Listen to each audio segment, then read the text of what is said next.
అధ్యాయము 40వ వచనం చదవండి. మరియు నీకును నీ తరువాత నీ సంతానపు వారికి క్షేమము కలుగుటకై కలిగినట్లు నీ దేవుడైన యెహోవా సర్వకాలము నీకిచ్చుచున్న దేశంలో నీవు దీర్ఘాయుష్మంతుడవగునట్లు నేడు నేను నీకు ఆజ్ఞాపించు ఆయన కట్టడము ఆజ్ఞ నువ్వు గైకొనవలెను. కాలంలో 40వ వచనంలో మరియు నీకును నీ తరువాత నీ సంతానపు వారికి క్షేమము కలుగుటకై నీ దేవుడైన యెహోవా సర్వకాలము నీకిచ్చుచున్న దేశంలో నీవు దీర్ఘాయుష్మంతుడగునట్లు నేను నీకు ఆజ్ఞాపించు ఆయన కట్టడము ఆజ్ఞ చేయాలి గైకొనాలి. ఇక్కడ అంటున్నాడు నువ్వు దీర్ఘాయుష్మంతుడు అవ్వాలని కోరుకుంటున్నాడు. రెండో విషయం ఏంటంటే దేవుడు ఏమంటున్నాడు, దీర్ఘాయుష్మంతుడు అవ్వాలని కోరుకుంటున్నాడు. నువ్వు దీర్ఘాయుష్మంతుడు ఉండాలని ఏం చేయాలి, ఆయన ఆజ్ఞలను కట్టలను ఏం చేయాలి, నువ్వు గైకొనాలి. ఏ వ్యక్తి అయితే దేవునికి ఆజ్ఞను కట్టలు గైకొంటాడో ఆ వ్యక్తి ఏం చేస్తున్నాడు, ఆ వ్యక్తికి దీర్ఘాయుష్ను ఇస్తున్నాడు. దీర్ఘాయుష్ను లభిస్తుందండి. ఎందుకంటే బాగా అర్థం చేసుకోవాలి, మనిషి తిండి వల్ల ఎక్కువ కాలం జీవించడు. మీరు అనుకుంటున్నారేమో, విన్నారా? మనకి బాగా అర్థం చేసే విషయాలు మనకు కూడా ఆత్మీయ ఆహారం కంటే కూడా శరీరాహారం చాలా ఇంపార్టెన్స్ ఇస్తున్నాం. మనం తిండికి ఎక్కువ ప్రిఫరెన్స్ ఇస్తున్నాం. మన నాలుగు ఏది ఇష్టమో దాన్ని మనం ఏం కడుపు నిండా తినాలని కోరుకుంటాం. కానీ తిన్నారా, తిండి మనం బ్రతికించదు, ఆయుష్ ఇవ్వదు. ఏది ఆయుష్ ఇస్తుందా, దేవుని వాక్యాన్ని నువ్వు గైకొంటున్నప్పుడు.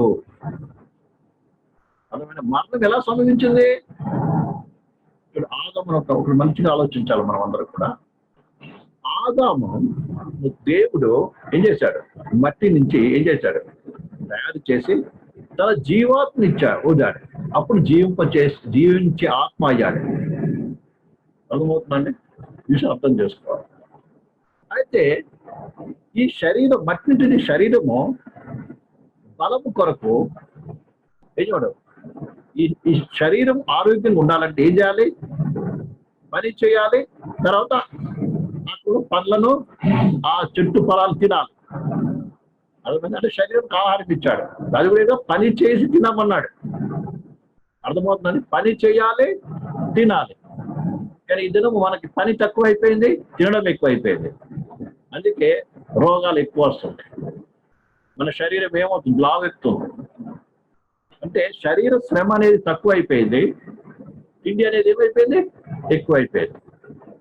అర్థమైంది? అందుకే అనేక రకాల బలహీనతలు ఇద్దరు ఉన్నాం. లేవలేకపోతున్నాం, కూర్చోలేకపోతున్నాం, మోకాళ్ళు పట్ల రకరకాల నొప్పులు వస్తున్నాయి. బాగా అర్థం చేసుకోవాలి. ఒకటి. రెండోది, ఆత్మ కొరకు ఏం చేశాడు భయనండి. ఆత్మ దేవుడు ఆజ్ఞ ఇచ్చాడు, అంటే ఆయన వాక్యం ఇచ్చాడు, ఆత్మమైన ఆహార వాక్యం ఇచ్చాడు. ఆ వాక్యాన్ని ఎప్పుడైతే మీరుతావో అప్పుడు నువ్వు చచ్చిపోతావు అన్నాడు దేవుడు. అంతే కదండి? వింటారా? ఎప్పుడైతే తింటారా పండు వద్దన్న పండు తింటావో అప్పుడేమో నువ్వు చచ్చిపోతావు అన్నాడు. అంటే అది ఒక ఆజ్ఞ, అంటే దేవుని వాక్యం అది. ఆ వాక్యం చెప్పినంత ప్రకారం జీవించినట్లయితే, ఆ వాక్యం మీద నమ్మకం పెట్టి విశ్వాసం పెట్టి జీవించినప్పుడు అతను ఏమైనాడు, అప్పుడు ఆయుష్ లేదండి, ఏ శాపము లేదు. అర్థమైందండి? చక్కగా ఏమో బాగానే ఉన్నారు. కానీ ఎప్పుడైతే తినొద్దన్న పండును తిన్నారో అప్పుడేమైంది ప్రియులారా, మరణం వచ్చింది. అప్పటి నుంచి ఆయన ఆయుష్, అంటే అప్పటి నుంచే మరణించడం ప్రారంభమయ్యాడు. ఏ రీతిగా అయితే ఒక చెట్టు పండు మొట్టమొదటి ఏమవుతుంది, పెరుగుతుంది. పెరగంగానే ఏమవుతుంది, అయిపోతుంది ప్రియులారా, అది పండు అవుతున్నప్పుడు ఏమవుతుంది, వెంటనే పండు స్టార్ట్ అవ్వగానే ఏమవుతుంది, అలా అలా కుంగిపోయి కింద పడిపోతుంది. అంటే ఎప్పుడైతే ఆజ్ఞ మీరాడో అప్పటి నుంచే ఆ వ్యక్తి ఏమైపోయాడు ద్వారా కృషించడం ప్రారంభించాడు. ఆయుష్ లెక్క ఆరంభమైనది. దానికి కూడా ఆయనకు వయసు లేదండి. ఎప్పుడైతే ద్వారా పండు తిన్నాడు, అప్పటి నుంచి కౌంట్ డౌన్ ప్రారంభమైనది. ఏం కౌంట్ డౌన్. అర్థమైందండి? ఈ విషయాన్ని బాగా అర్థం చేసుకోవాలి. ఎప్పుడైతే తిన్నాడో అప్పుడు ఏమైంది? కౌంట్ డౌన్ ప్రారంభమైనది. దేని కౌంట్ డౌన్? చనిపోవడం. మరణం వచ్చేసింది. ఇక రోజు రోజు ఏమో మరణానికి దగ్గర వెళ్తున్నాడు.